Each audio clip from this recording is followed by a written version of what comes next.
Hi friends, welcome to our channel. ఈరోజు మన recipe వచ్చేసి ఒకే ఒక కప్పు గోధుమ రవ్వతో సూపర్ టేస్టీ స్వీట్ అండి. పండుగలప్పుడు ఎక్కువ హడావిడి లేకుండా ఇలా కుక్కర్లో చేసుకోండి, క్షణాల్లో అయిపోతుంది.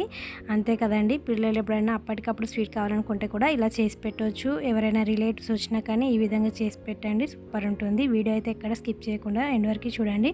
ఫ్రెండ్స్, వీడియోలోకి వెళ్ళే ముందు నాది చిన్న రిక్వెస్ట్ అండి, ప్లీజ్ ఈ వీడియోకి లైక్ చేసి నాకు సపోర్ట్ చేయండి అబ్బా. ప్లీజ్ సపోర్ట్ మీ కలిసి చేయకుండా వీడియోలోకి వెళ్దాం.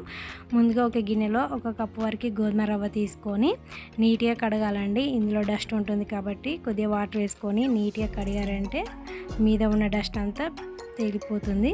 చూడండి, ఈ విధంగా నీట్గా కడిగి తీసుకోవాలి.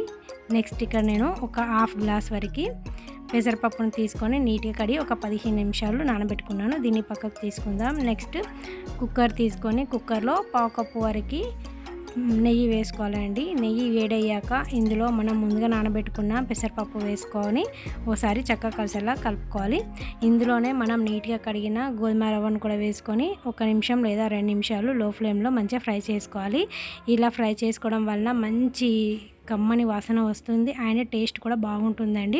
నెయ్యిలో ఎంత చక్కగా వేంపితే అంత టేస్టీగా ఉంటుంది. చూడండి, చూస్తూనే తెలుస్తుంది కదా, లైట్ కలర్ కూడా షేడ్ అవుతుంది కదా. ఇలా చక్కగా కలిసేలా కలుపుకొని ఒక 2 నిమిషాల తర్వాత ఇందులోకి బాగా వేడి చేసుకొని చల్లార్చుకున్న చిక్కటి పాలని 2 కప్పుల వరకు తీసుకోవాలండి. చూడండి, ఇలా ఈ కప్పుతో 2 కప్పుల వరకు పాలు తీసుకుంటున్నానండి. నేను ఇక్కడ పూర్తిగా వేడి చేసుకొని చల్లార్చుకున్న పాలనే వేసుకుంటున్నాను.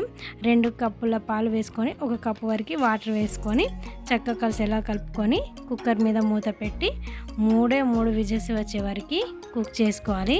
3 విజిల్స్ వచ్చాక స్టవ్ ఆఫ్ చేసి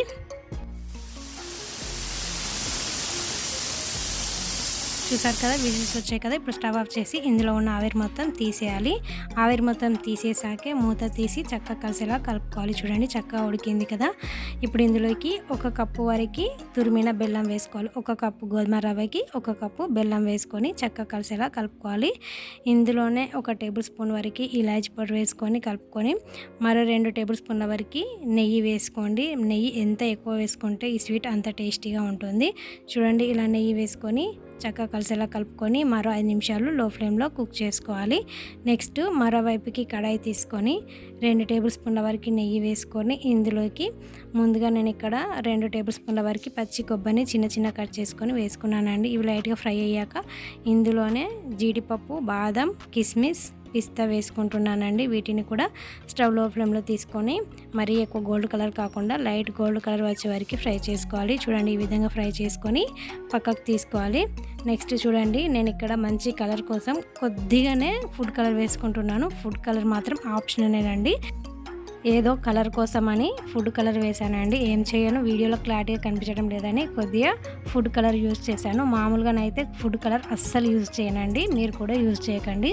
ఇప్పుడు ఇందులోకి మంచిగా ఫ్రై చేసుకున్న డ్రై ఫ్రూట్స్ని వేసుకొని చక్కగా కలిసేలా కలుపుకొని మరో 2 నిమిషాలు కుక్ చేసుకొని స్టవ్ ఆఫ్ చేయడమే. చల్లారిందంటే మరింత గట్టి పడుతుందండి. చూడండి, ఈ కన్సిస్టెన్సీలో స్టవ్ ఆఫ్ చేయాలి. చూడండి, నేను కొద్దిగా చల్లారాక చూపిస్తున్నాను. చూడండి ఎంత గట్టిగా అవుతుందో. పూర్తిగా చల్లారాక మరింత గట్టిగా అవుతుంది.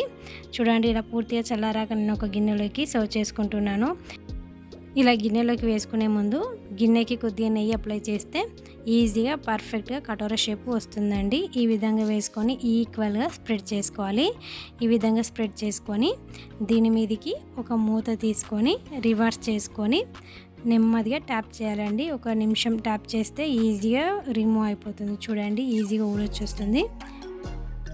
పర్ఫెక్ట్గా కటోరా షేప్ వచ్చింది. చూడండి, ఇప్పుడు దీని మీదకి ఒక కాజుతో సర్వ్ చేసుకుంటే అద్దిరిపోయే టేస్ట్తో గోధుమ రవ్వ స్వీట్ రెడీ.